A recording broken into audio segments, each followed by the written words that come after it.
Talk boxing news.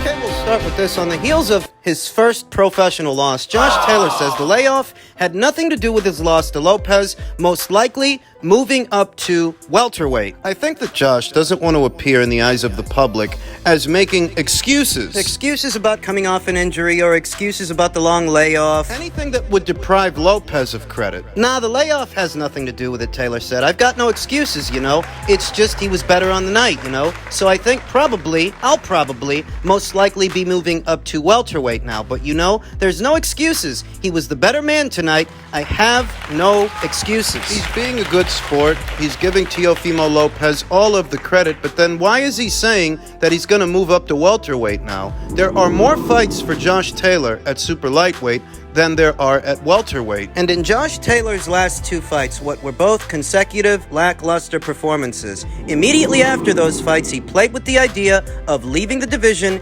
and moving up to welterweight. If it's not about the weight and it's not about the layoff, then why is he leaving the division? Jack Catterall is still there, as is Regis Prograis. Devin Haney will be there soon. Subriel Matias. I mean, there are more fights, more world title opportunities for Josh Taylor at super lightweight than at welterweight. At welterweight, there are only two champions at welterweight, and they're about to fight each other. Immediately after the fight, boxing scribe Steve Kim stated, last night was Teofimo Lopez's third fight in approximately 10 months. Josh Taylor hadn't fought in about 16, and was just his second since 2021. Say it with me.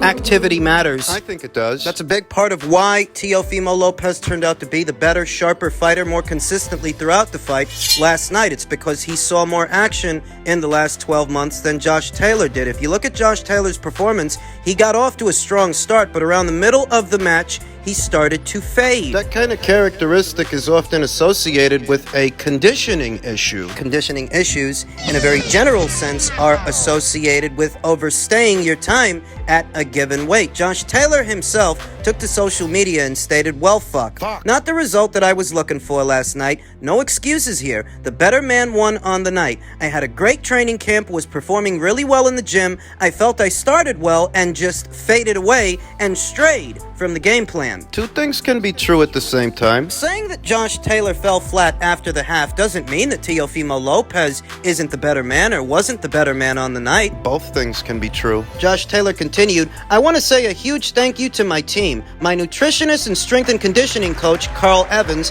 and especially Joe McNally and Declan O'Rourke, for getting me in fantastic shape and giving me a great training camp. Best I've had. They're not just a team, they're friends for life. Thank you to everyone for the support last night, especially everyone who traveled over and spent their hard-earned money to come and support me. Congratulations to Team Lopez on a good job. Enjoy the victory. Thank you all. I'll be back. Most of what we saw in the first half of that fight is what I expected to see from Josh Taylor, but it's around the middle that he was unable to maintain that same intensity. And he himself stated that he did start to fade. That sounds a lot like a conditioning issue to me. And there's got to be a reason he's leaving a division that affords him more opportunities to move up in weight. Because what big fights are up there for him? What big names? Terrence Crawford, Errol Spence Jr., they're about to fight each other, and beyond their fight, who knows if they're going to stay there? They might not. The fact that Josh Taylor, on the heels of yet another lackluster performance, is talking about moving up to welterweight seems to indicate, at least to me, that there were conditioning issues. Even if he's too proud to admit it, or he doesn't want to make excuses, he doesn't want to diminish Teofimo Lopez's victory, even if he wants to be a good sport, in my mind's eye, conditioning had a lot to do with why he faded down the stretch. That doesn't take anything away from Teofimo. But he was unable to maintain the same intensity that we saw in the first half of the fight throughout the second. He himself admits that he faded. He overstayed his welcome at 140 pounds. That's what the story was over a year ago after the Jack Catterall fight. Over a year later, after the Lopez fight, it's the same deal. I've heard it said in some circles, small ones, that the layoff, the injury, the weight cut had nothing to do with it. It was just a case of a bad style matchup for Josh. Over a year of inactivity isn't good for anybody, isn't good for any fighter. There's no virtue in sitting out for that amount of time. Personally, I think those are just overzealous Lopez fans. I don't even know what they're overcompensating for, but I have seen it said in some circles couple small ones, that the layoff, the injury that he was coming off of, and the weight cut, having been at 140 pounds this long, had nothing to do with what we saw from Josh yesterday. I disagree. All of those aforementioned factors can be true at the same time. It's entirely possible that Teofimo Lopez's style could have given him some problems, and it did, but you tack on all the other stuff. It's a part of it. It all is. There's no need to dismiss any one or some of these aforementioned factors. If Teofimo Lopez seemed more consistent on the night, it's because he was the more active, well-conditioned fighter that didn't have any ring rust to shake off, and as a result of that, he was the better man. Simple as. He wasn't flat like Josh Taylor after a couple of rounds, which is often considered a conditioning issue. Now Josh wants to go to 147. I don't know who he has in mind. I don't know who he's going to fight up there. Behind a performance like that, I hardly think he's going to climb in the ring with the winner of Spence versus Crawford. The winner of that fight, whoever it is, may have their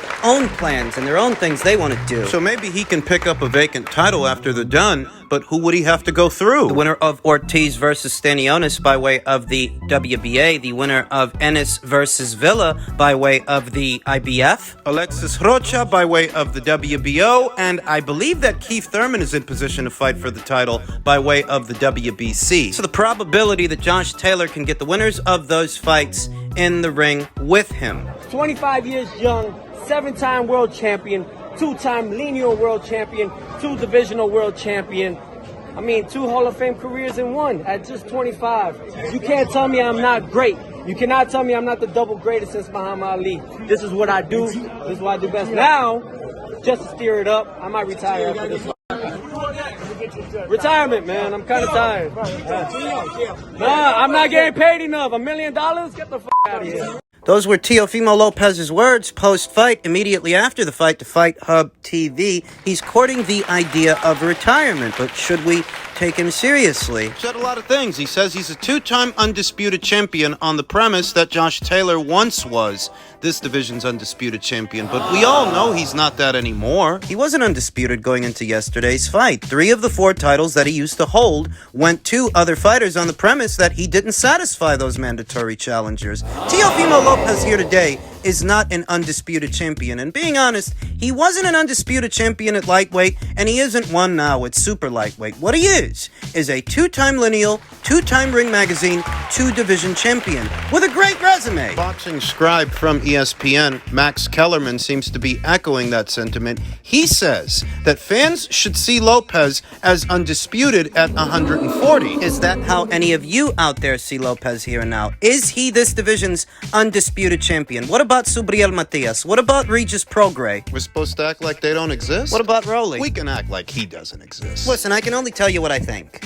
And if you want to know what I think, and you're here, so I'll assume that you do, no. Teofimo Lopez is not a 2-time undisputed champion. He wasn't undisputed at lightweight in spite of what he says, and he's not undisputed now. The only belt he's in possession of is the WBO title. He didn't win the other titles from Josh Taylor because he vacated them beforehand. I hate when the boxing scribes do stuff like this because it confuses people. So now what do you want to do? You want to act like 2-3 champions at this weight. You want to act like they don't exist because you're high on Teofimo Lopez's victory this past weekend. And once you come down from that high, we're intended to make sense of all of this. Should we actually call him an undisputed champion moving forward, even though he only won 1 alphabet title from Josh, not all 4? You're saying that, he shouldn't have to fight Subriel and he shouldn't have to fight Regis? Boxing fans, and even some boxing scribes, they really are an emotional group of people that live in the moment, and oftentimes that means nonsensical takes, nonsensical views. They live in the moment. Seems like Teofimo Lopez was living in the moment when he said that he's courting the idea of retiring. 25 years young, 7-time world champion, 2-time lineal world champion, 2 divisional world champion. I mean, 2 Hall of Fame careers in one at just 25. You can't tell me I'm not great.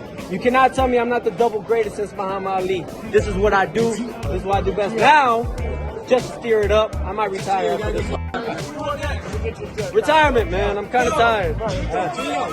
Nah, I'm not getting paid enough. $1 million? Get the fuck out of here. You can take what Teofimo Lopez is saying at face value. They are his own words, after all. Or maybe he means something else. Maybe this is a play of some kind, perhaps, to get at more money. You did hear him say... What did he say, $1 million? Get the fuck out of here? I guess he wasn't happy with the money that he was getting for this fight. My honest opinion is that Teofimo Lopez isn't about to retire. He's not about to vacate the WBO title and sail off into the sunset. I believe that this is a play to get at more money. Don't forget that this guy's going through a divorce. That broad you married is about to try to fleece you. You need as much money as you can get, so why would you stop making it now? That doesn't make any sense. At a time when you've got big fights, very big fights, like a Jose Ramirez fight, Jose Ramirez, who was in attendance for yesterday's contest, you've got big fights like that on the table, a big showdown with Devin Haney that could be billed as a pay-per-view 1 to 2 fights from now, and you're gonna retire? At 25 years old, only 25 years old when you're going through a divorce. You're gonna retire?